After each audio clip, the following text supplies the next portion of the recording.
In a quiet little town, nestled between cobblestone streets, stood Granny Rosa's bakery. The air always smelled of cinnamon rolls and warm bread. But what most people didn't know was that her secret ingredient wasn't just love.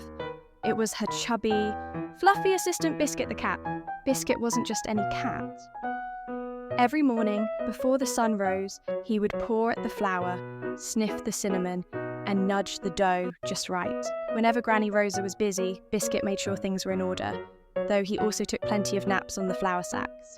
Granny Rosa always laughed. "Biscuit, I swear you have a baker's soul." One morning something changed. Across the street, a shiny new bakery had opened. It was run by a fancy chef named Mr.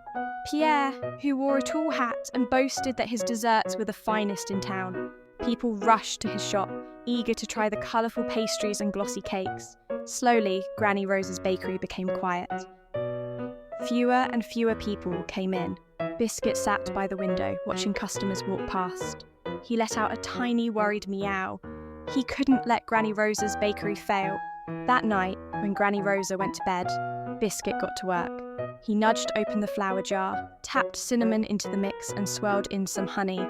His tail twitched as he carefully kneaded the dough with his soft paws. Satisfied, he jumped onto the counter and curled up to sleep, covered in a dusting of flour. When Granny Rosa entered the kitchen, her eyes widened. On the counter sat the most perfectly golden, fluffy bread she had ever seen. She took a bite.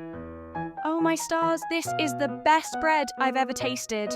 She looked down at Biscuit, who stretched lazily and purred. That morning, as customers walked past the bakery, they stopped in their tracks. The warm, sweet scent of freshly baked bread filled the air. One by one, they entered, curious to see what was baking. "Granny Rosa, this is incredible," one woman exclaimed. "Did you change the recipe?" another asked. Granny Rosa chuckled, glancing at Biscuit, who sat proudly on the counter. "Oh, let's just say I had a little help."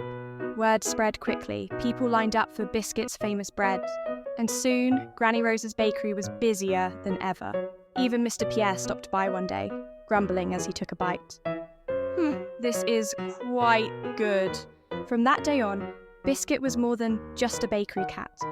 He was the heart of the town's favourite bakery.